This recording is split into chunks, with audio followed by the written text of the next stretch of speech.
Hello guys, അപ്പം ഈ വീഡിയോയിൽ അവർ പറയുന്ന ആ ഒരു മെസ്സേജ് എന്ന് പറയുന്ന മെസ്സേജ് തന്നെ അവർ കോമഡി ആയിട്ട് ചെയ്യുന്നെങ്കിലും യഥാർത്ഥത്തിൽ ഇന്ന് സമൂഹത്തിൽ നടക്കുന്ന ഒരു കാര്യം തന്നെയല്ലേ അവർ പറഞ്ഞത്.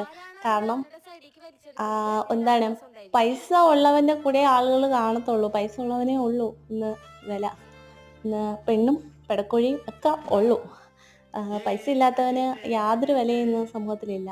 അതിപ്പം പെണ്ണിന്റെ കാര്യത്തിലായാലും ജോലിയുടെ കാര്യത്തിലായാലും മറ്റേത് തരത്തിൽ നോക്കിയാലും അങ്ങനെയൊക്കെ തന്നെയാണ്. വളരെ നല്ലൊരു വീഡിയോ. നീ ജയിച്ചു. എങ്ങനെ? എന്റെ വേദന കണ്ടു നിൽക്കാൻ പറ്റാത്തവൻ എന്നെ ജീവിതകാലം മുഴുവൻ നല്ലോണം നോക്കും. ഈ ദരിദ്രവാസിയുടെ ചെലവ് ഞാനാ നോക്കണം, പിന്നെ എങ്ങനെ ഇവൻ തന്നെ നോക്കുന്നു പറയണു? ഞാൻ സമ്മതിക്കുന്നു, ഞാനൊരു പാവപ്പെട്ടവനാണ്. എന്റെ അച്ഛനമ്മയും പാവപ്പെട്ടവരെ ജനിച്ചതിന് ഞാൻ എന്താ തെറ്റ് ചെയ്ത്? പക്ഷെ ഞാൻ നിനക്ക് വേണ്ടി അധ്വാനിച്ച് ഞാൻ നിന്നെ പട്ടിണി കൂടാതെ നോക്കും.